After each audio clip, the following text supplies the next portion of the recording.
And the wrinkles are smoothed out.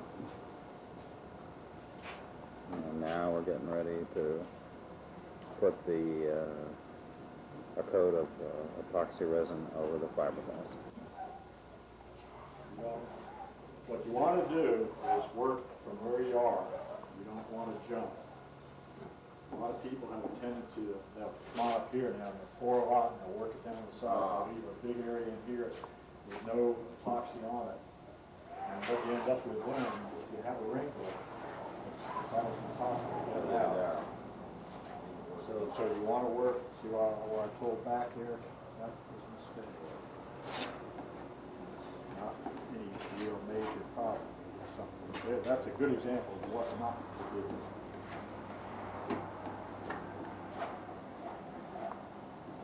Then you got to stop and work your bubbles out.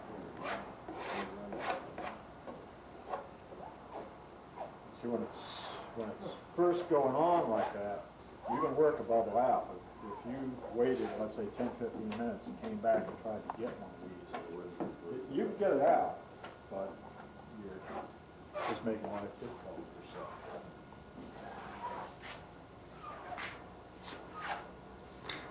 I have more trouble going this way than I do going that way, so I'll do this first.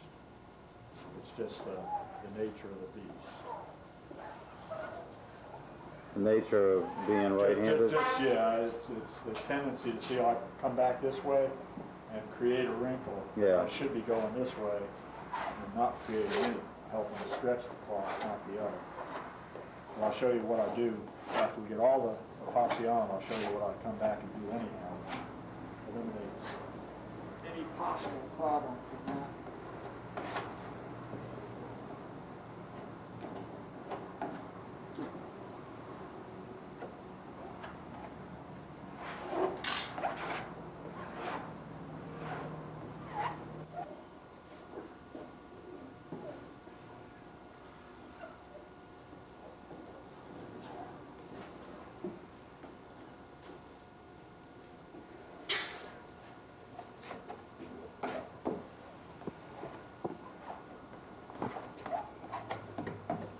Here again, I don't like to drip epoxy all over the floor when I can help it, but you don't want to leave any areas that aren't saturated with epoxy. You don't want to leave any bare spots. See that spot right there? Right, I saw that. And anything like that really should, we'd get it later anyhow, but you don't want to leave little areas like that around because it creates nothing but problems. So you want to use enough that you're saturating the cloth. You don't want to feel like I got to pat, and get every little bit. You want to put enough on there that you're spreading some material around.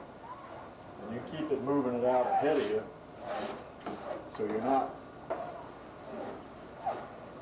don't have to drip it out all on the floor, put it that way.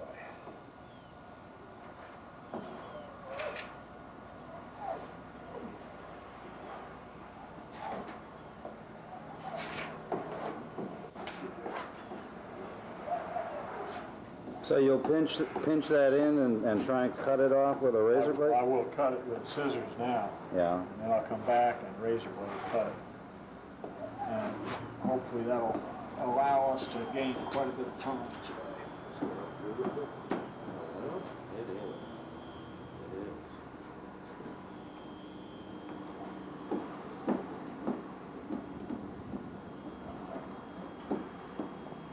Like I'm just starting. Right.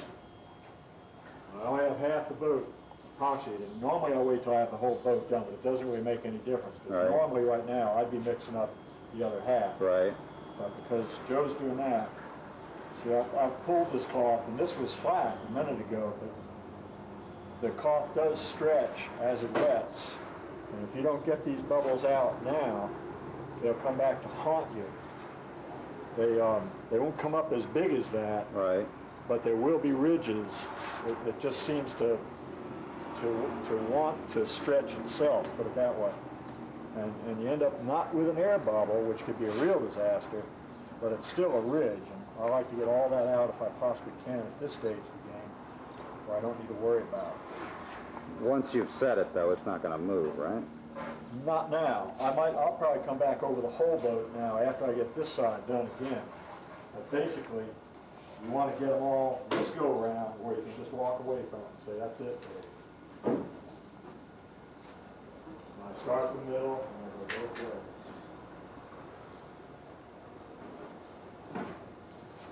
Anything special you do right at the end now? Not now. Okay. I won't do anything at the ends, so I have both sides epoxy and smoothed out with my hands. That's almost the last thing I do is to cut and trim the ends. What I am going to do right now, though, is to cut the glass on this side while Joe is mixing that stuff. I'm not trying to do anything neat here. I'm just trying to get this out of the way. Mm-hmm.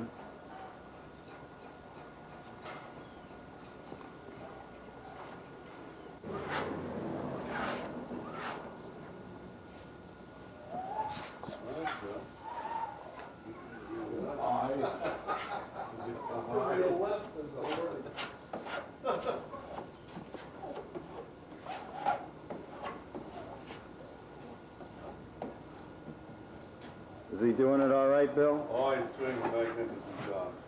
Hasn't got enough on his shoes yet, though. These are new ones. You should Yeah. see the old. Yeah, well, they're, it's like these pants, they come out stiffer after you wash them. Another 13 years, he's really gonna know what he's doing. That's right. You learn as you go along, believe me. It's pretty. It's just unreal. Yeah. I remember when the first house went in Cape Coral. Nobody figured that would ever go any place. You know, here it's a city now. Right out in the middle of nowhere, you know? Yeah, it was out in the cow pasture. That's all it was, just cow pasture. Mac, when you finished going down the sides like that, is that the end, or? That's the end for the boat for now. I don't, we might use a foam pad. Because there are some very, very small, you can see, One place back there. well, you can actually see the lines a little bit. Yeah. Oh, we'll use a foam pad on that. Those would sand out.